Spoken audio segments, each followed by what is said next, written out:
I had that dream again. My small business needs to hire, but I don't use LinkedIn, and I hire wrong. So our orders get all backed up. We're drowning in paperwork, then actually drowning. Carol is fighting off sharks with a stapler, and pirates are pillaging the office copier, and then I wake up. Don't let hiring nightmares ruin your dreams. LinkedIn Jobs' new AI assistant goes beyond the resume, using unique insights to deliver a smarter shortlist. Post your job for free at linkedin.com/quality. Start hiring today with LinkedIn. We interrupt this program to bring you an important Wayfair message. Wayfair's got style tips for every home. This is Styles McKenzie helping you make those rooms sing. Today's style tip. When it comes to making a statement, treat bold patterns like neutrals. Go wild, like an untamed animal print area rug under a rustic farmhouse table from Wayfair.com. Arr, fierce. This has been your Wayfair style tip to keep those interiors superior. Wayfair, every style, every home. You walk in tired and hungry, one bad dinner away from losing it. You don't like to cook. You don't want more takeout. You just want something good. That's why there's Dish by Blue Apron. Pre-made meals with at least 20 grams of protein and no artificial flavors or colors. From fridge to fork in 5 minutes or less. Keep the flavor. Ditch the subscription. Get 20% off your first 2 orders with code APRON20. Terms and conditions apply. Visit blueapron.com/terms for more.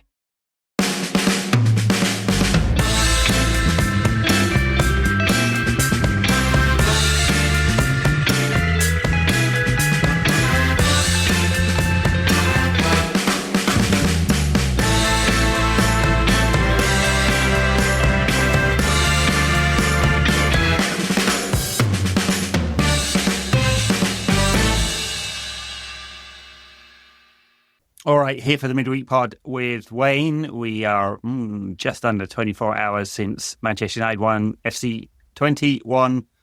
What a thrilling ride that was. First, how are you? Yeah, I'm not bad considering that we got beat by 20 goals, like you just said there. FC 21, good grief. I know it was bad. Didn't realise it was that bad. Bad jokes over. Well, just beginning the bad jokes. Yeah, I'm all right, thanks. How are you? We were Lammers to the slaughter last night, weren't we? Oh, dear.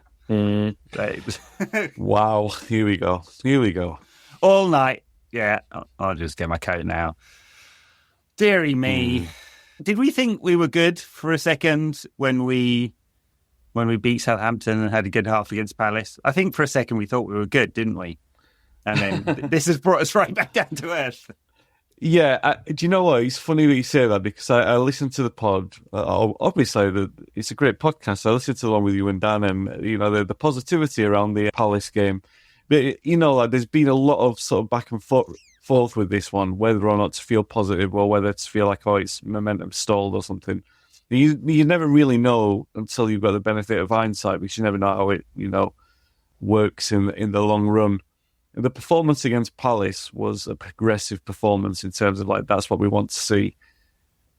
I still don't think we're a million miles away from that performance last night, but the shortfalls of the performance that, you say you don't want to see this creep in. Well, we saw it creep in, and the things that you want to see build upon, we didn't build upon. So you feel like even though the places are there, everything feels like it's in the right order. Sometimes you do take a step backwards. I'm not saying it's a terminal thing, but it's a bad sign. It's a bad sign when the only thing that's really missing from that side is a balanced left back. And now you're looking at it and saying, you want to kick on, and we were at times quite open. Now, we've talked about the disparity that comes from changing a couple of players, most noticeably Harry Maguire in defence, because it makes a profound change to how we defend. Should it make that big a difference? Yeah. I don't think it should. It should not. Yeah, and it's such a dichotomy of a performance when you think about it, because you've got Eriksen, who shouldn't be playing 4 games in a row, but has been the best player for those 4 games, just about. And you start to look like you're reliant on this mid-30s. No, but it just starts to look like, because there were points last night where you're looking at that thinking, especially early in the second half, you're thinking it's difficult to see when Eriksen's ticking over and Bruno's struggling to find a place to sort of influence the game. You're looking at thinking, does Bruno have a place in the system moving forward? and then everything sort of falls to bits. And then what you're actually looking for is that kind of chaos ball that we relied upon so often last season. And, yeah. I mean, I do think you're right to point out that United are really the only top half side whose style changes completely dependent on who's in the team.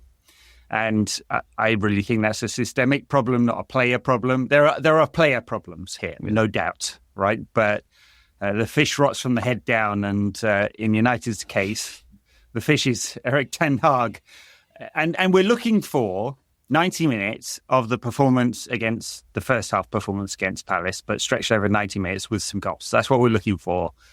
Possession-based, lovely one-to-touch play, intricate movements, fluidity, creating chances and all of that. And most of that was missing from the performance against FC Twente. Good bits, good spells, more open than high possession-based, and partly that's because of the way they played with Marcus Rashford, very, very wide. I mean, he looked dangerous when he got the ball, but he didn't get the ball enough because he's so wide. It's just not, that is not the system in which Marcus Rashford is going to shine, right? So, bad season last season, but before that, 41, 35, 32 goals or assists in the previous 3 seasons, and one of those was with a major shoulder injury. So, he's our major threat, or at least in theory should be, and he's not going to perform in that system. Bruno, worst performance of the season, maybe. I mean, he's not been particularly good this season, but he's still the guy who's going to create us chances. And I just wonder or worry. I mean, there's a lot of sort of online chatter after the game yesterday suggesting it's time for Bruno to be dropped, and people are generally hysterical on Twitter. And fine, if that's going to be your answer, but where's the creativity coming from? Because there's not a single other player in the squad who creates chances to the level of Bruno, and it's definitely not Mason Mount. So, you watch that and you can overreact to different things. And I think biggest problem is the system that doesn't get the best out of our best players and changes constantly and changes based on who's in the team. That's number one problem. Number two problem is, how can we get our best players playing well? Because they're really not. And that's a worry. There were flashes from Rashford. Yeah. Only flashes. I do wonder whether we've killed off his momentum by dropping him from the side last weekend when he was actually playing well. But yeah, I mean, it's no need to desperately panic, but where are the signs that we are moving towards some kind of consistently decent side? It's hard to find them. You really have to search. No, I see where you're coming from with that, but then let me offer you the alternate theory there is that you've got a number of changes in this side. And by the way, I'm not making excuses because I tend to agree largely with what you're saying in terms of you want to be seen better and you want to be seen more. But there are a number of changes. We made a number of signings in the summer. Ugarte is only just finding his way into that system. You know, Ten Hag likes to take his time with bedding players in. I mean, to his own detriment, really, because it doesn't help him.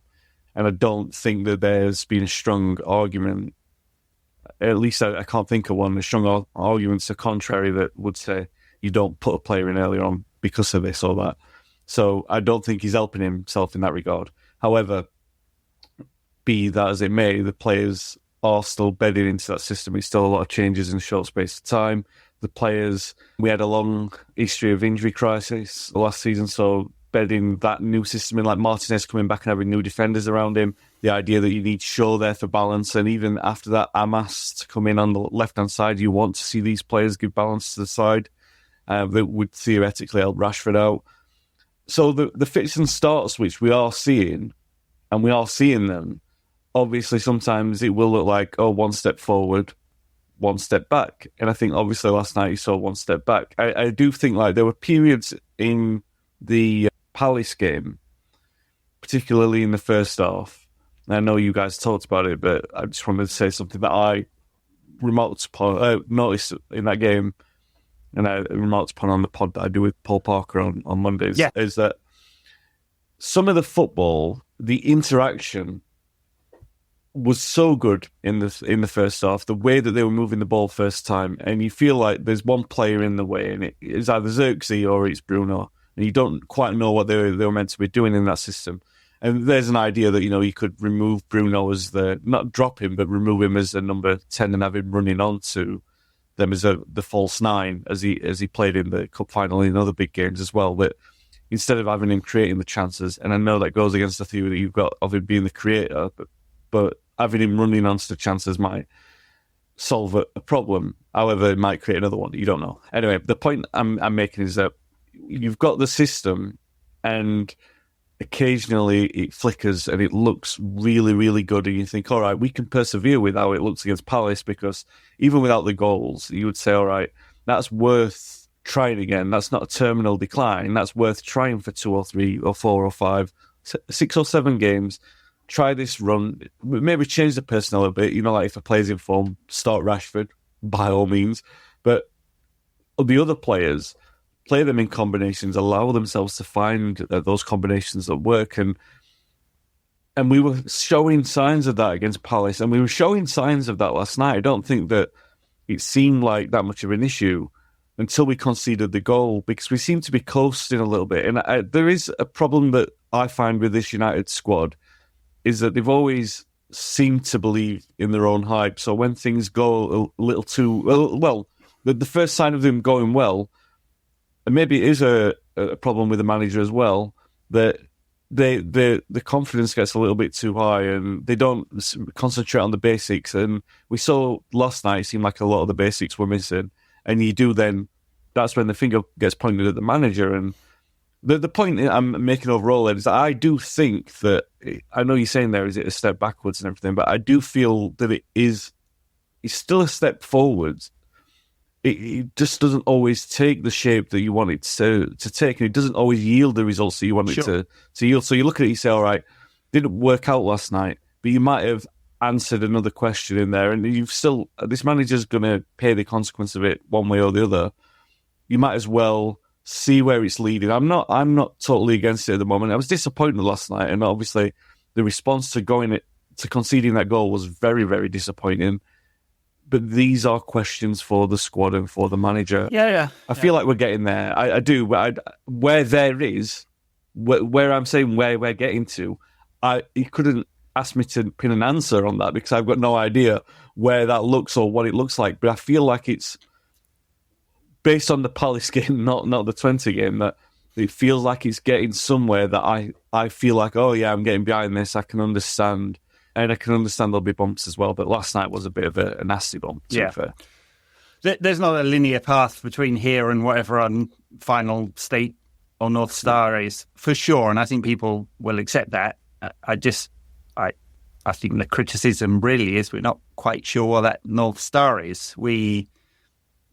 Is it the high possession, nice 1-2 touch play like we saw against Palace? Is that the final state? Because that's 45 minutes of evidence, and there's a few other pieces of evidence this season that we may be heading there. It's definitely not last season, and not really the season before either, where we were still quite vertical. So I'm not sure that I'm extrapolating from 45 minutes against Paris and saying that's our North Star, that's where we're heading. So that's my major criticism. And then, sure, bumps along the road, of course. You made a point about complacency. Erik ten Hag said that after the game. He said the 20 players were fighting for everything and we can't play at 99%. Okay, but I think that's really an awful quote from the manager. I think we can say that as fans watching it, going, they looked a bit complacent last night. And I think there is a sense that maybe they think they're too good sometimes, and the gap between their belief about themselves, that's the squad, and the reality is wider than it should be. And Eriksson said something as well after post-match in which he said it looked like they wanted it more. That can't be the case. And so that points to some complacency, some level of effort that was lacking. But the manager absolutely should not say that. I mean, that is the downward spiral if he starts open criticism like that. No, we've seen this film and we know how it ends. Yeah, I know where you're going, and I agree with the principle of it, but I don't think sometimes it's a bad thing for the mirror to be put up. I know what you're saying. It's kind of like the last throw of a manager who has tried everything else. The one thing I will agree with 100% is that I feel like there is too much of the absolute with Erik ten Hag, with the way that he manages the squad. Like the first time he got a reaction out of them was when we got battered against Brentford. So he brings them all in for the cross-country training or whatever it is, you know, like we've all got to run the same. But he's all right. He's with them. So he's kind of putting himself through it as well. So he said, all right. But it's such an extreme. And he got an extreme reaction, and we played well for a little while, and we got some good results for a little while after that. And I always feel like that's what we need to do, right? It always needs to be a big reaction. And then sometimes, not sometimes, eventually what you get is the result where you cannot get that reaction because it's too extreme a button to push to go nuclear all the time. And we saw that because the Liverpool game got no response from it. The game, what was the game after the Liverpool game? But we didn't really see a response. I can't remember the game after Liverpool. It might be Southampton. Was it Southampton? Which was that one? The one straight after Liverpool? Maybe. We had the international break in between, so maybe. Yeah. But I mean, even so, it wasn't like we'd go out there and play with, you know, like the Liverpool response to the Brentford defeat. You could see the tangible difference in the way that they were playing. And that sort of old adage of like, oh, those missed yards or the difference between yards never really matters. Well, it did. It did then. You could see the tangible difference in that. I just feel like, and this is one I do point at the manager because I get going nuclear, and I've said that phrase, it's just the best way to describe it. I get using that in times of desperation. And maybe it was a really good button to press like 2 games in to sort of say, I'm not accepting any shit. But you can't keep going to that well that many times. And I feel like we are doing, and he's got to find other ways of getting a response. Because the biggest issue for me, Ed, is apart from that, is the players not having the wherewithal. You know what I mean? To need someone to provoke that reaction from you. There should be enough pride in there. So I do like Eriksen coming out and saying it. I don't necessarily have that much of a problem with Ten Hag coming out and saying it. He said he doesn't at this moment seem like that kind of like panic. And Ferguson did this a lot in his first few years, and I don't want to. But the mess of the scenario is similar to what Ferguson inherited.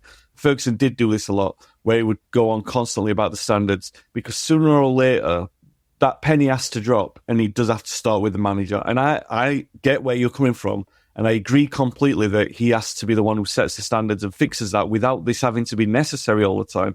But I think that when you are trying to drive home that thing about complacency, and really what we're talking about as a level of complacency is we didn't play poorly against Palace, but the complacency is the missed chances. We didn't lose the game last night, but we switched off and we weren't good enough to switch back on. And I think that those things where it's not cataclysmic, where we've not lost 3-0 against Bournemouth, where we've not lost 7-0 against Liverpool, but you've got to galvanise the players. You've got a G-reaction to get it better in those shorter bursts for smaller, minute differences in games.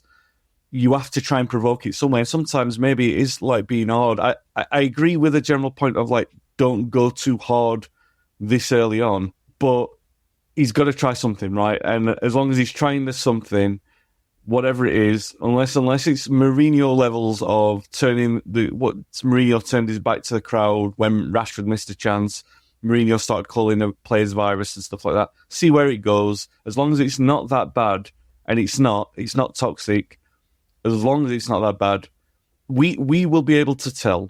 And I know where you're going to. You're kind of there in that same position of saying that's a manager looking for excuses, seeing the end of the road and thinking, I've got to start feathering my own nest here and making it not look like it's my problem.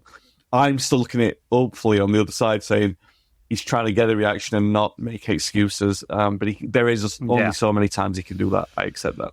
Yeah, of course. Okay, let's talk about some of the details of the game. It was a really beautiful goal from Christian Eriksen, no doubt, in his mind. Just hit it first time, right into the top corner. Lovely strike. And I guess that was one of the 19 chances United credited last night. So that's a lot of chance creation. 5 on target, not good enough, obviously, and that's the general problem, I think. Either missing good chances or just not getting them on target at all. So that was good. And then at the other end, Eriksen obviously not spotting the man on him and getting pickpocketed for the goal. But that came after, I forget the Twente player's name, who ran past Marcus Rashford, who attempted to make a tackle, Ugarte, who almost did make a tackle, Harry Maguire, who fell on his ass, basically, and then obviously Eriksen, he got robbed, and then Lammers has given Onana the eyes and shaped to go to the far post with a shot and knocked it into the near post. I mean, pretty much a horrendous goal all around that one. A top team stops that in the first challenge, right? Just cynically wipes out the player. Oh, yeah. Manchester City, if that was, I don't know, Jack Grealish or Phil Foden in wide areas instead of Marcus Rashford, would absolutely have taken one for the team. And I'm not blaming Rashford, by the way. I'm not. I mean, he tried to make a challenge. It's just they would have cleaned him out. Yeah. For better or worse, tactical foul would have happened there and the attack would have stopped. And United had, 4 chances to do that and didn't manage to. So just a poor goal all around. I guess we can point some fingers.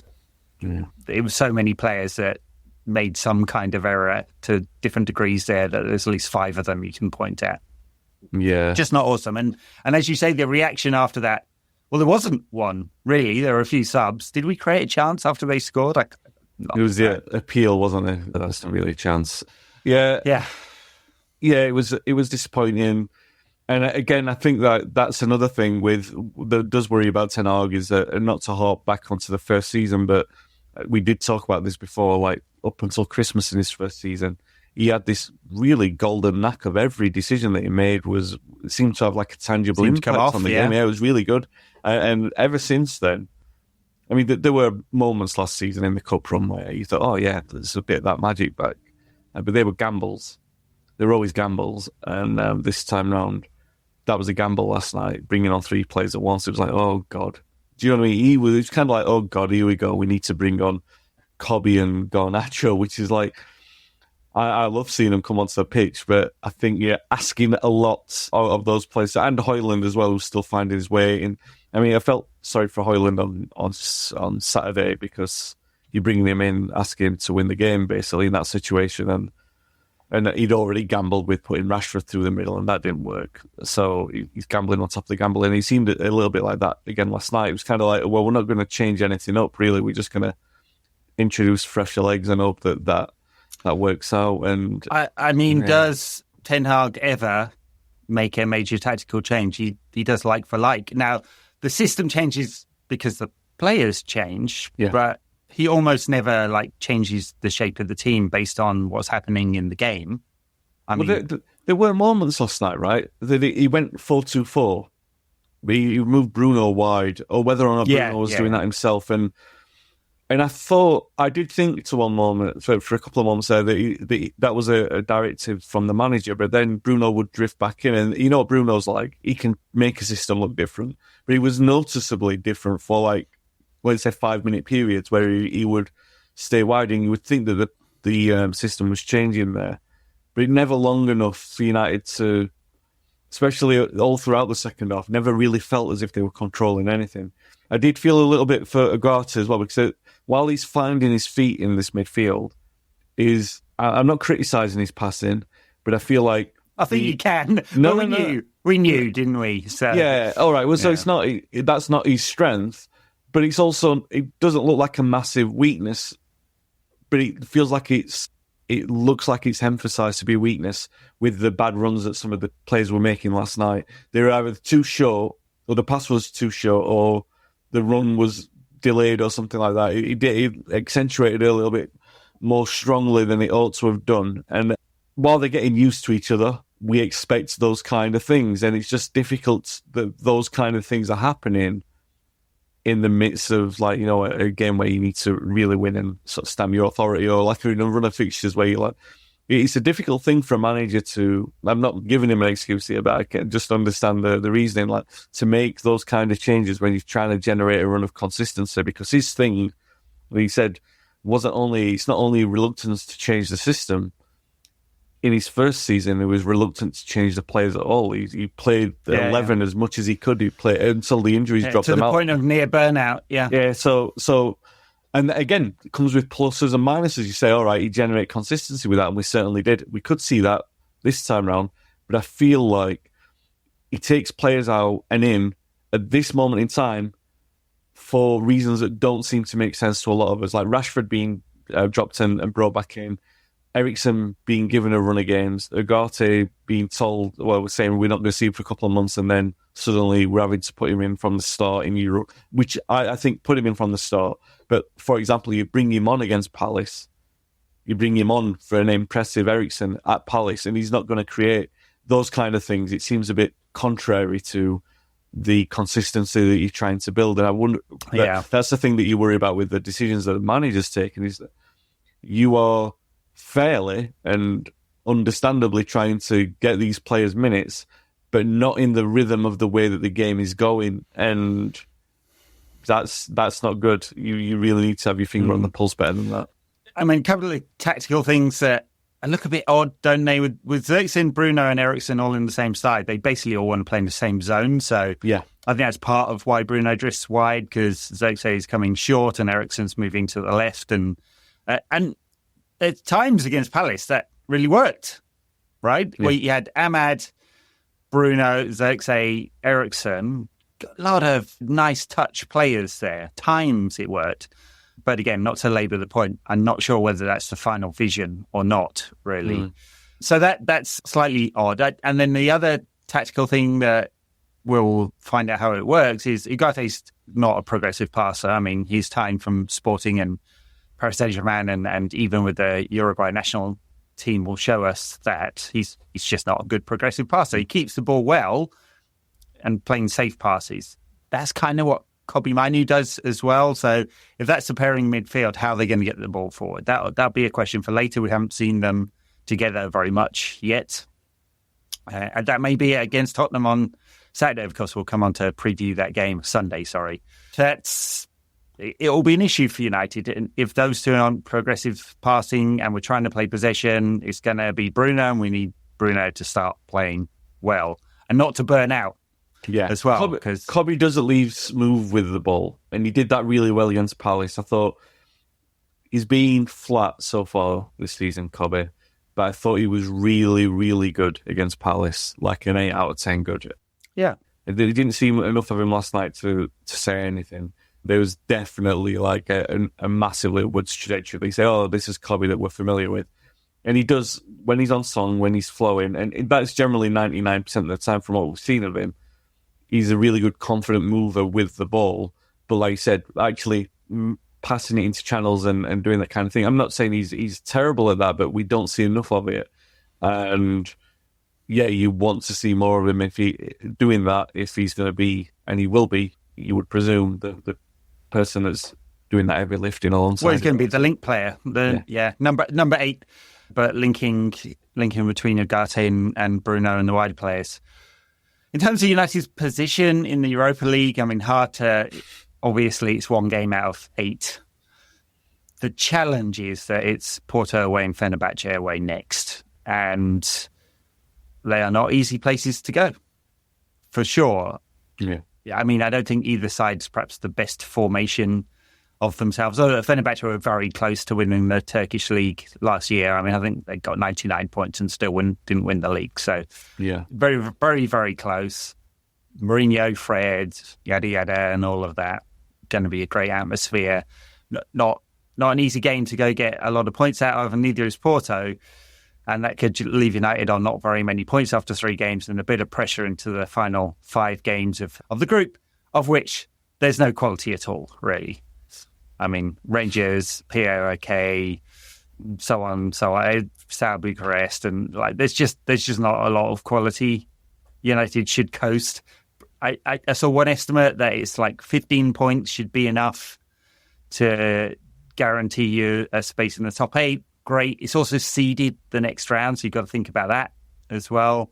Yeah. Higher up the table, the better your round of 16 game. So it puts United under pressure drawing this game, in which everyone would have looked at it. FC Twente, the 5th highest ranked Dutch side in terms of the UEFA coefficient, one of the lowest ranked sides in this competition. So you'd be looking at that going, should be 3 points. Now it's not. United under a bit of pressure with the 2 games to come. Sorry. Yeah, I mean the biggest thing with this United side is that they're not emotionally reactive like PSG under Ole. Any number of Fergie performances, I can't really think of any Mourinho ones, but I mean progressively over the last 10 years. I mean, traditionally, you want the United side to be emotionally reactive. That they they see this and they go, "Oh, it's a challenge, and we'll come out.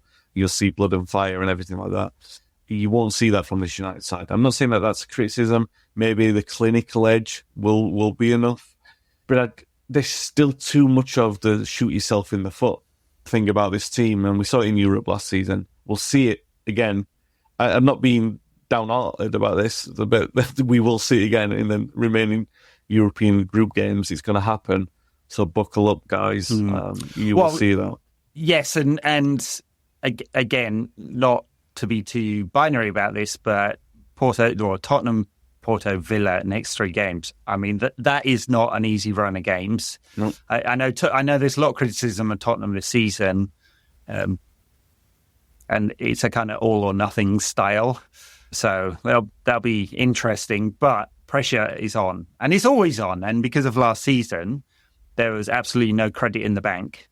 The cup final, wonderful moment, but I think we're all looking at like where's this team heading, and so definite pressure in the next few games. Maybe Ten Hag and maybe the team will react, but I agree with you. I don't think they bring out a big emotional performance really under Ten Hag.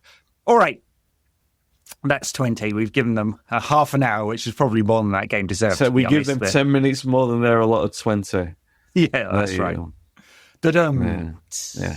The end of the terrible jokes. One hopes. Okay, a couple of things to talk about before we get on to Tottenham. Ollie gave an interview in which he said, "Would I return to United if I was asked? I don't like to talk about other managers, but yes, I would." Are you Ollie in? Okay, so what is the context of this? Did he say, "Would I return," or did someone say to him, "Would you return?" Yes, he was asked the question. So he would have said, "I wouldn't." Of course, he would have said, "I don't like to talk about other managers." And then someone would have said, "Yeah, one day would you like to go back to United?" He would have said, "Yeah, of course." I don't think he's the kind of guy who would put pressure on the incumbent manager. He certainly wasn't doing that, and my tongue is firmly in my cheek, but didn't half give me a moment of sort of rose-tinted glasses or red-tinted glasses, if you like, about Ollie's time. Yeah. In retrospect, 3rd in the league, 2nd in the league, a kick away from winning the Europa League. In retrospect, that looks quite good compared to the ups and downs that we're facing at the moment. Well, yeah, but he interesting phrase that he used earlier on, is credit in the bank, because we were talking on this podcast, and I think Bournemouth 3-0, sorry to reference it for the second time in a podcast, but I think that was the point where we said, all right, he's out of credit in the bank from the Carling Cup, from the Carabao Cup win in February, right? And we'd lost 7-0 to Liverpool in the game after that. So it's interesting now that we say, well, we won the FA Cup in May, the FA Cup against City, which is a bigger task than winning the Carabao Cup. And obviously, we had qualified for the Champions League as well. But now we're already saying he really doesn't have the credit in the bank. He needs to pick it up. And I do agree. I agree with what you're saying. It's just interesting the different context in that. Yeah. I don't think cups give you... Cups are for fans.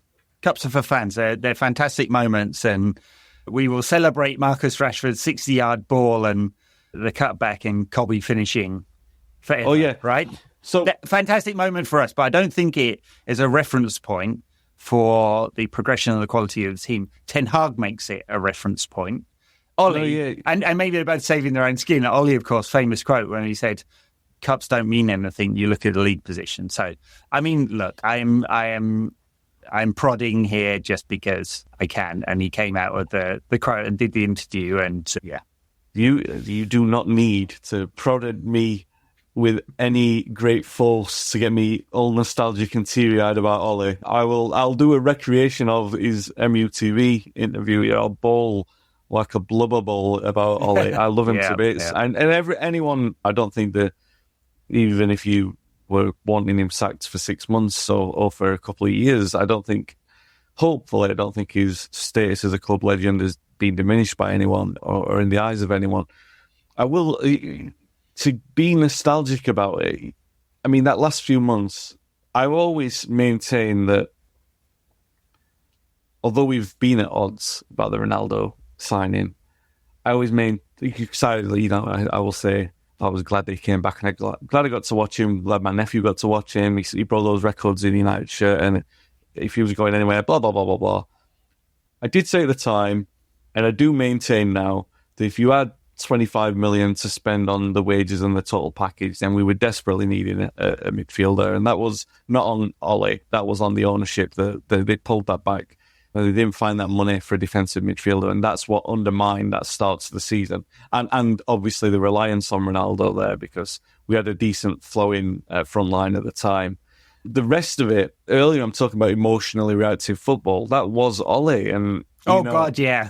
Yeah. And there is something quintessential Manchester United about that. And you can't, you don't have the trophies. If you don't have the trophies, what else are you looking for? You are looking for identity that you are familiar with. And we had that. And I know this is nostalgic and it is rose-tinted glasses. I defy anyone to look at that period of time.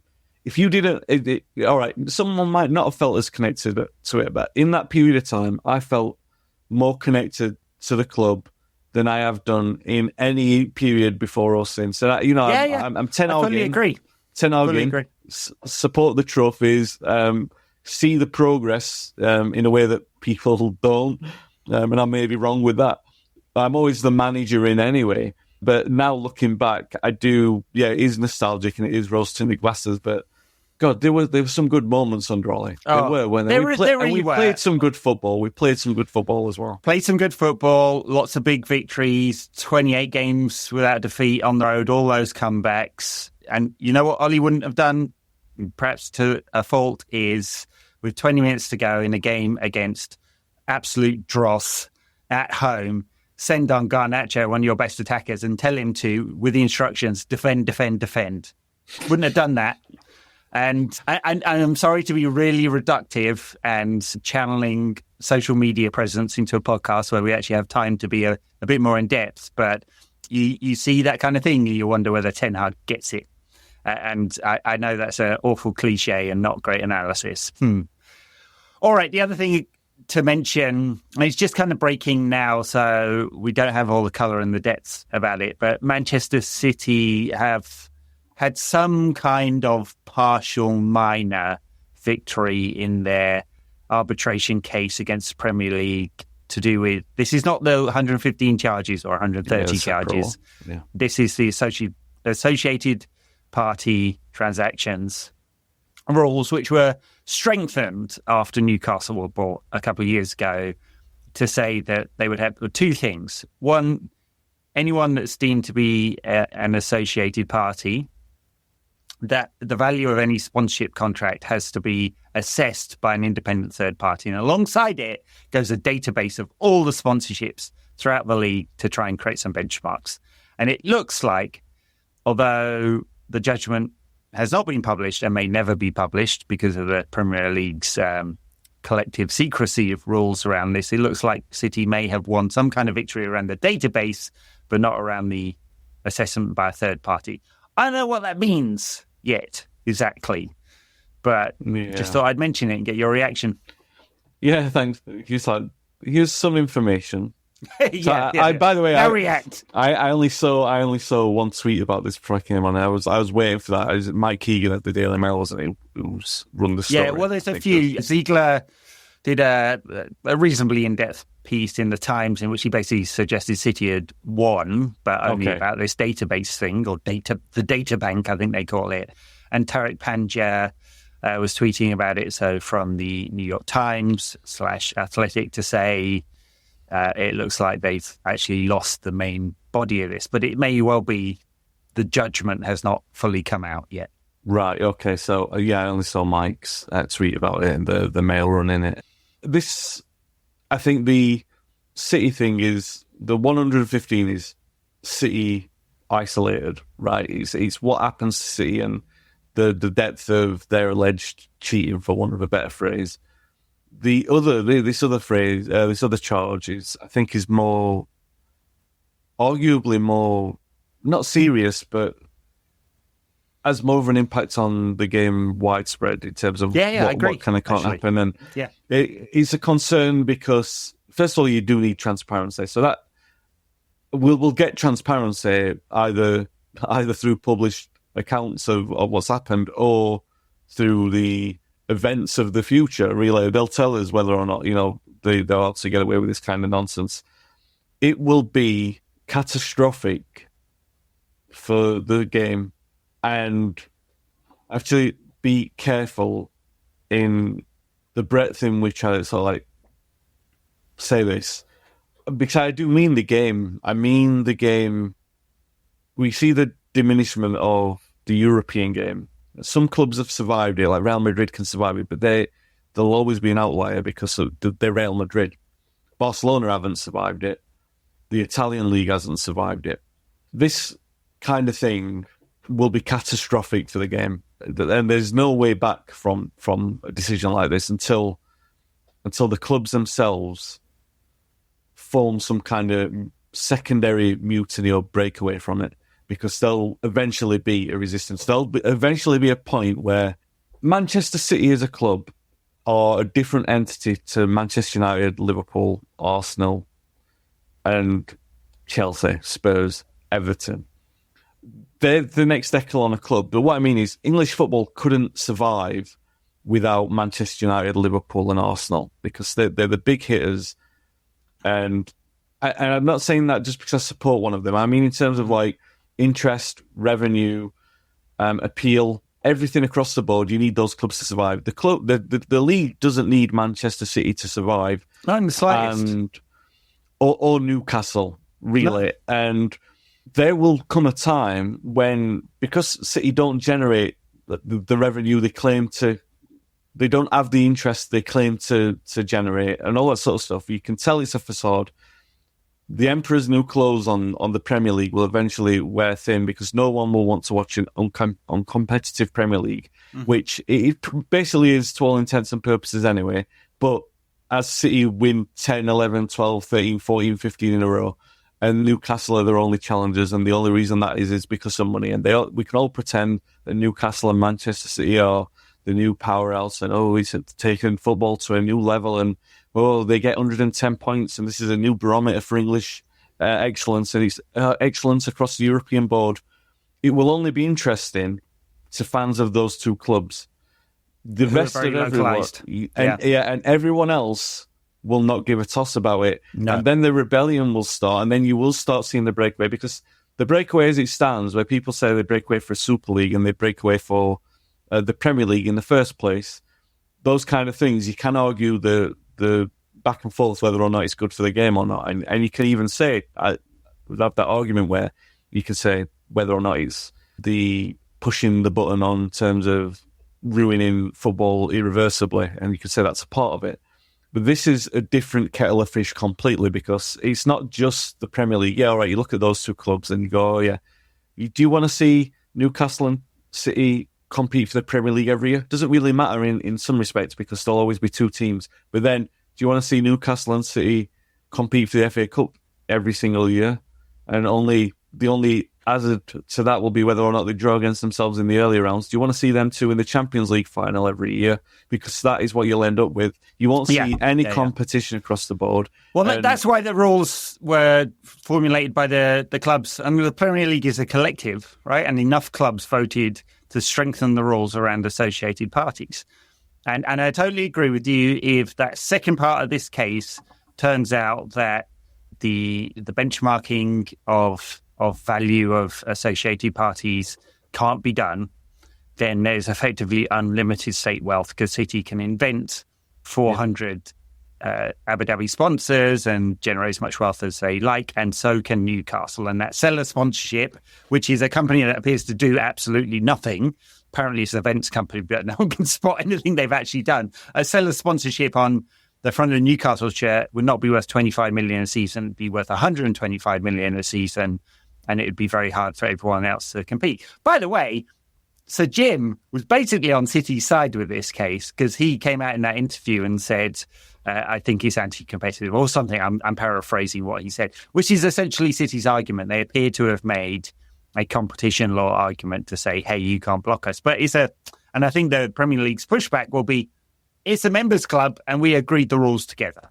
So I really, really hope, for both the sake of Manchester United's competitiveness, but also more widely the Premier League competitiveness, that City do not win that piece, and the Premier League as a collective are allowed to make their own rules. So it's not just about the associated party transactions, because that would be really damaging, but it's just more widely. Does the Premier League as a collective have the power to set its own rules? Because if not, there's no limit, right? And I do think that is really dangerous for English football.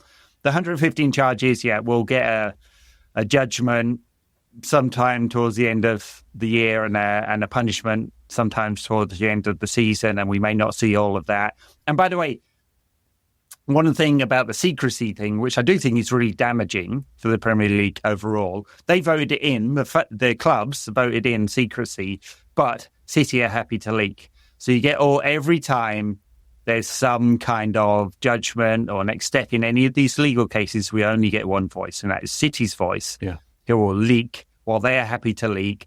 And journalists like Martin Ziegler and others, I don't want to just pick on him, will write a piece that is completely one-sided and does not have the Premier League's view, because the Premier League will not speak up. Well, another thing on the City report in particular is that there are a couple of City-leaning journalists, right? I don't need to mention them. People will know who they are. I do find it funny, but not really funny, that there's a complete lack of objectivity in the way that they're obviously reporting with a City bias. And I think, this isn't a case of bias. It shouldn't be a case of bias. City's right to be successful or whatever.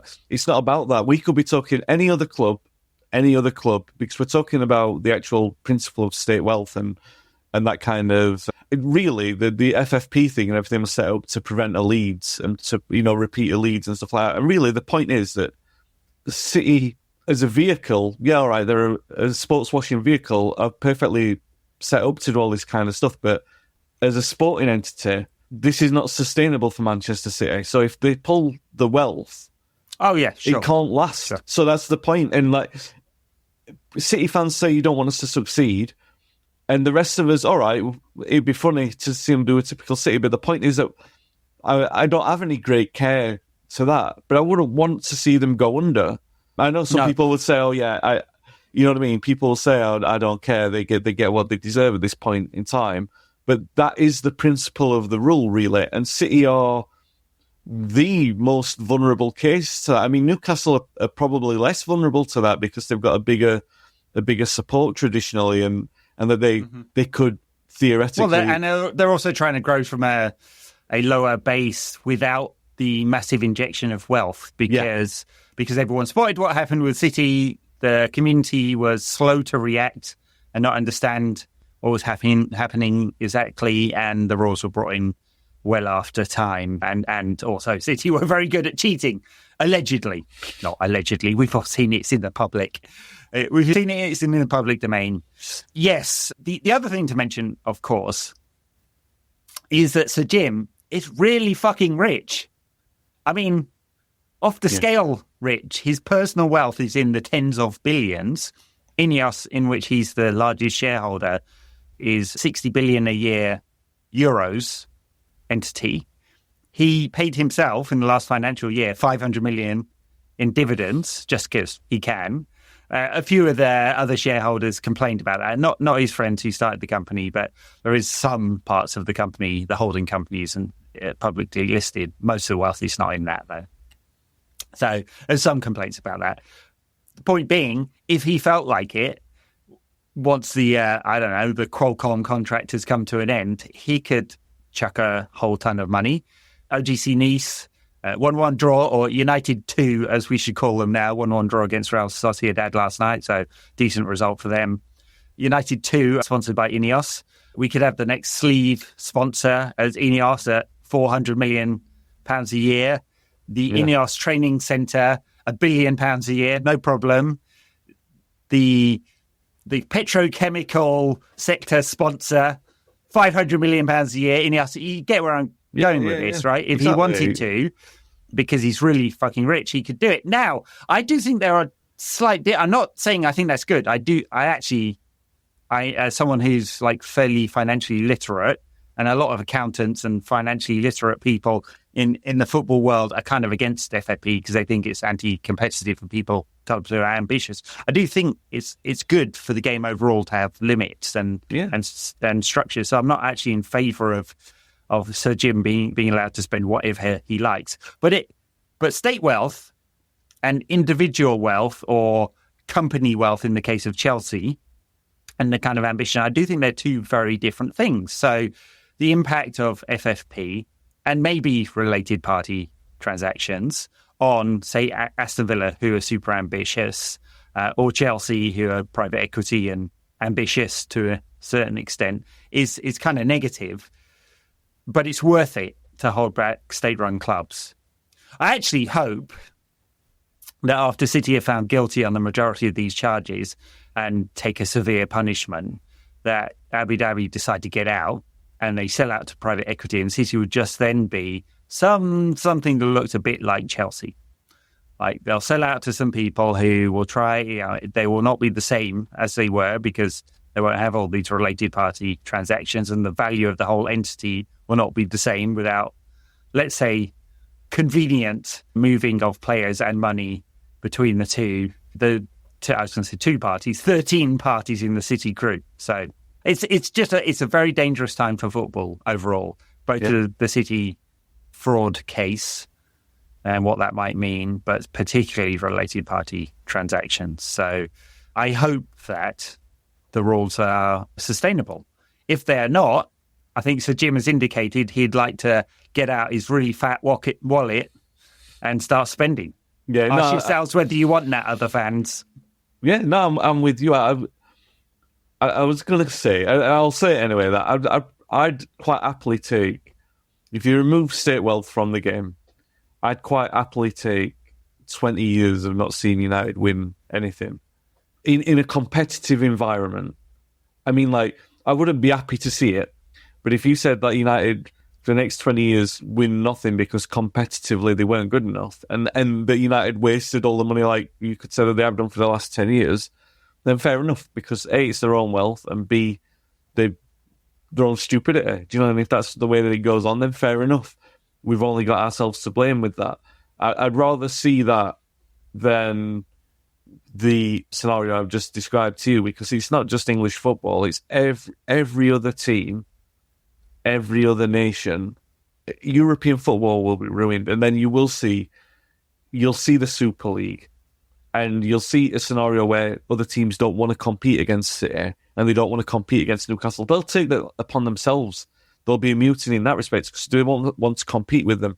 And what's the point at that point anyway? Because if they're just competing against each other, leave them to that. Have them do a King's Cup or something, play against each other, and let the rest of the team... No, seriously. That's awesome. They can play each other 20 times a season and just leave the rest of us to real football. Well, yeah, they're awesome. So popular, they're so successful, everyone else is so jealous that it should be only those two elite clubs who are better than everyone else, that they get to play against each other all the time.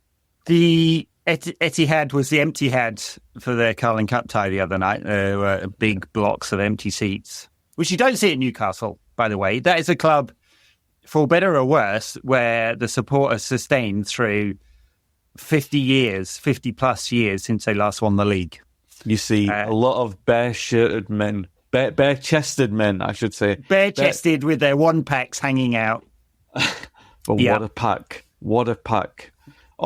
In the winter, I'm not gonna. Yeah, you're not gonna question the ferocity of that fan base, even for a wee club in the northeast, as Fergie wants. No, they're the perfect fan base to get weaponised, and they have very much been. Yes. All right, let's move on from this nonsense. We've got to preview the Tottenham game. So Spurs at Old Trafford. I mean, it's one of the great games of English football. I just think the nature of we over-egg the discussion about identity sometimes, but the identity of these two clubs is to play attractive attacking football, and that's what the fan bases of each club wants. Yeah. And that makes for a very attractive fixture, but it also makes for an attractive fixture because there's a kind of stylistic clash here. Yeah. We keep talking about Ten Hag having not really instilled an identity over 2 years into his time at United. But Ange very much has, and he will, big Ange, Postecoglou, and he will not move away from it, whether he's got the players to play the system or not. Yeah. And they are the team, I mean, they're a team of extremes. They're the team that creates the most high turnovers. It's the fewest number of passes an opposition has before a defensive action, so they press very high and very aggressively. And their defensive line, as in the first defensive touch or the average position, is very, very high. So they compress the game, they press really aggressively, they try and create errors and turnovers. Hasn't quite worked for them this season, I guess. They're still trying to integrate a very different style of striker. In Dominic Solanke is very much a focal point than they had last season, where perhaps they were a bit more flexible. So, yeah. Thoughts on Spurs? The first of all, Solanke was an odd choice. I feel like Spurs often do. This is typical Spurs. They get the most gettable player rather than the player that fits the system. They've always seemed to have done that. So I don't think that nobody was thinking, we've lost Harry Kane, go out and get Dominic Solanke. But I will say that Solanke has this very weird record of scoring against United. Absurd if you go and look it up. And they all seem to be daisy cutters from 20 yards as well. It's a really good record of scoring against us. You make a really good point about traditionally going back years and years and years, Ferguson era, but then after that, even when the managers have changed, it's always been an entertaining game, no matter who the manager. The difference has been when the manager on either side has been Jose Mourinho. Although Spurs won't complain about the 6-1 that they had at Old Trafford under him, but generally, by and large, those were the exceptions to what the entertaining games were. So there's always been entertaining games there. Last season, when they obviously gave us a going over at their ground, but, they played that eye line, and we had a lot of chances, and we just didn't put them away. At our ground, it was a really open first half, and I seem to believe or remember that Ange changed the high line at half time. He made it more compact in the second half. If this game goes to what this season's been so far, they'll still play that high line. We'll get loads of chances and we'll do nothing with them. So you can see that happening, unfortunately. You can see United creating 20 chances, not putting them away. I do wonder, just because of the way Spurs are set up, and they don't tend to change, as I said, whether it's going to look a bit more like chaos ball than composure. Yeah, a little less Palace in the first half, and he'll think that there are big spaces, and he may even be tempted to play Garnacho and Rashford, given that Ahmad has played every game this season. He may be tempted to do that, and maybe even Højlund. I mean, if we see those three up front, it's going to be very quick from back to front, quite direct. It's very hard to call a Ten Hag system, isn't it? And go, I know what he's going to play for sure. But I suspect it's a little more chaos ball than that Palace first half, just because of the spaces, and he'll play with space rather than into feet. Yeah, I think Ugarte will play. Mainoo will be back. Obviously, Bruno's not going to sit this one out. The defence is not going to change. Still, it'll come back in for Bruno sure. would have to be dead before he voluntarily sat one out. And I don't think, we're not in a position, and I don't want to relitigate it, we are not in a position yet to have an alternative to Bruno in terms of our chance creation. No, earlier when I said that, I was looking at that saying, I wonder if he fits into the long-term vision of this system. I'm not advocating for him being dropped at all, because he's way too crucial and that's way too premature. I just think he looks a little bit lost in the system as it is. I agree. That's what I mean. I agree. You make a really good point about that front selection. It just depends on how close to the panic button Ten Hag is, and I do think maybe he'll keep with Xerxes and the Rashford and Garnacho. I can definitely see them both playing. Ahmad still being the most consistent out of. He looks the nicest to watch out of all three. And he's really moved on. He's grown as a player. Certainly, it's amazing when you look at him this season and you think that he spent 18 games on the bench in a row. Yeah, back into last season, you're like, really? Why? He's a good player. He's actually created more shot-creating actions. Every time I say this, Dan has a laugh at me. It's one of those ridiculous stats, but it's involved what they used to call XG chain, I think. You're involved in the attack, and it could be the final pass or it could be the pass before the pass, but he's created more than Bruno, which is very unusual for anyone to do that. And so he's been our most creative player this season. We've not scored a lot of goals, so there's that as well. So, you can sort of see... He does need to score more himself. The other thing is, he said the 18 games in a row. He said why, but maybe because he sat that number of games in a row, he's learned about the game. He's got better, and because there's got to be some kind of method in this tenor. And we know from what we saw of Ahmad before that there were questions about whether or not he was too lightweight, and whether or not he'd found his level at Sunderland. And he's come back in, and sometimes I look at him and I think he's a really good squad player. And that's what he'll be in this team. But then when you see the way that he plays and the confidence that he's played with at the start of this season, you think, no, he has looked the most vibrant. The ball sticks to him, which is really important. And he's very strong on the ball. He doesn't Rashford, Bruno, even Garnacho, Xerxes, unfortunately, looks like that as well. Højlund as well. All five of those players, I would argue that Ahmad holds the ball better than all of them. He's really resilient in the way that he can keep hold of it. Maybe it's his low centre of gravity. I don't know. But I agree.